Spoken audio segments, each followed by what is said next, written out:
Hello everybody, welcome to the video that I promised about what my Everbook is doing at the moment, well, or how I'm using the Everbook at the moment, with a little extra step, but we're going to take a look at that in a moment. So here is my Everbook again, like I had it last time, and inside we've got all of the different little categories. I've made them a little bit different than last time. I think I had a different setup. Slightly different.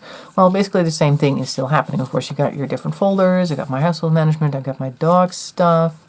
If I can get the rest of it, hand stuff is something else, something more work related. I got my general to-dos, creative projects, and journaling and Everbook thoughts are two things that I put in here. And journaling I don't tend to do inside of my Everbook, so this can probably go. But that's also the fun thing about the Everbook system. You can just make folders and change folders whenever you feel like something's not working for you.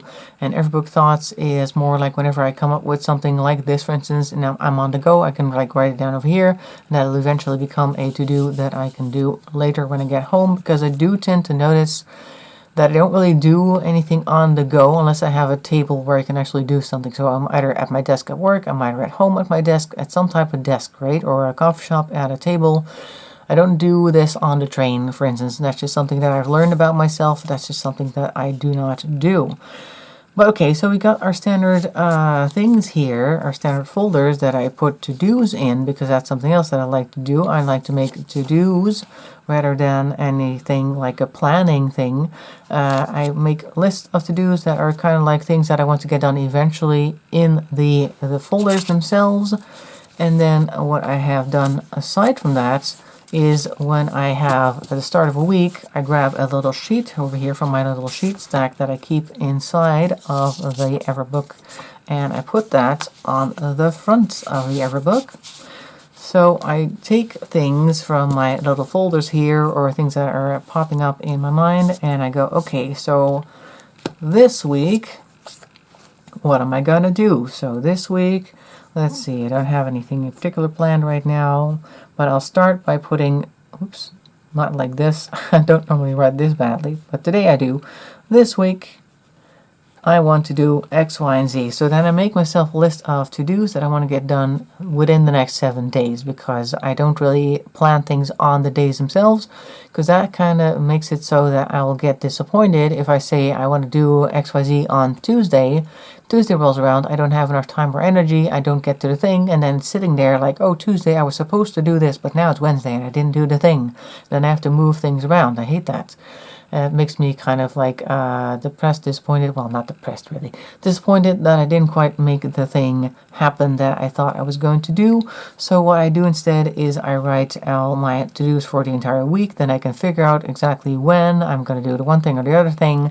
It's also like a thing that will keep me accountable, because at the end of the week I should have had enough time to work through the entire list. Usually there's going to be no more than 8 things on this list anyway, so it is reasonably doable. And this can range from making an appointment with the dentist to, I don't know, cleaning up a certain room or something, or doing the laundry, which is something that I do need to do. So I'll just put that on my thing, laundry, and I like to do that on Sundays, and it's Saturday today, so I'll make sure to put that on for tomorrow. That's also another thing. I don't really tend to stick to a particular day. Sometimes I miss a day. Like if you wanted to do a pure week every day, or every week rather, you would start on Sunday making up this list, and then the next Sunday you have everything checked off and you make the next list for the next week. But I tend to kind of move that back and forth. Sometimes it's on Friday, sometimes it's on Sunday, sometimes it's on Saturday that I make my weekly list. Whatever works for me. That's basically the whole thing. Like, I've got the freedom to do that, and I'll make a whole bunch of lists on a little piece of paper, and then I put my clip on it, and then this lays on my desk, and I just see it whenever I glance over, like, oh yeah, I still have to do this. Like, it's a perennial to-do list basically for me, and that works for me quite well. Now, the one thing on the side that I briefly mentioned earlier that I've started doing aside from this is that I've started keeping a little notebook over here with my to-do ideas. This is a Midori. I found that in a store nearby. I hadn't ever seen a Midori in a store nearby, so I had to immediately buy one. And what I do in here is I will write about certain to-dos that I've given myself and why I've given myself these to-dos. And these are the to-dos that are in the folders themselves, like the ones that I eventually will get to, because this will lead to more specific to-dos, because the to-dos that I have in my folder in my Everbook are more like, for instance, over here, sew a fountain pen storage bag, or sew a puffy quilt. Now these are things that I'm not going to do in 1 week because I need to prepare myself, I need to get the right fabric, I need to set up or figure out how I'm going to eventually get these fountain pen storage bags done, how much slots do I want, in what way do I want the bag to open and close. Like, these are things that I need to think about first, so I can't just put sew fountain pen storage bag on here and then have it be done by the end of the week. I need to prepare. So that is something that I look at by writing out exactly why I want to do these things, and then I have another set of to-do lists that comes out of that. So the first to-do list that I could get out of this is pick a fabric, or rather look up designs that are already out there and pick one that I like or want to maybe adjust, something like that. So I write down what my to-do lists are, or what my to-dos are, and why I want them, so that I can be more specific about what I really need to get done.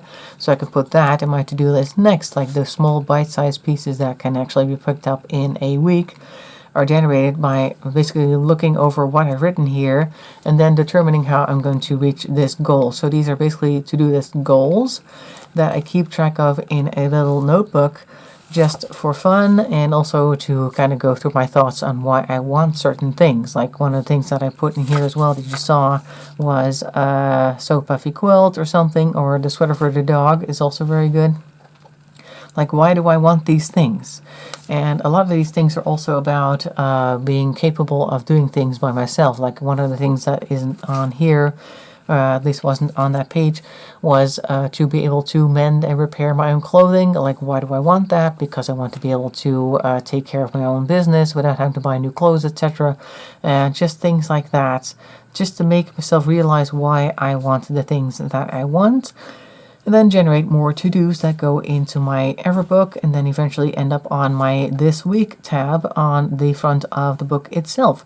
And that is, in a nutshell, how my Everbook is working for me right now. It has made me look at planners in a very different manner. Like, I used to buy planners because I thought, oh, the way that they've put things on this page, it looks like I might be able to use that. And the only thing that's come close enough to how I work this is the Take a Note planner that I showed you last week. But even then, I'm like, okay, the Take a Note planner is a bound book. If a book is closed like this, I don't really look at the inside too much. I think about it every once in a while when I see the book itself, but I don't necessarily go to the page itself and go, oh yeah, that's exactly what I wanted to do. I tend to forget to do that, so I need to have something visible right there that tells me, oh, this is something that I need to do this week.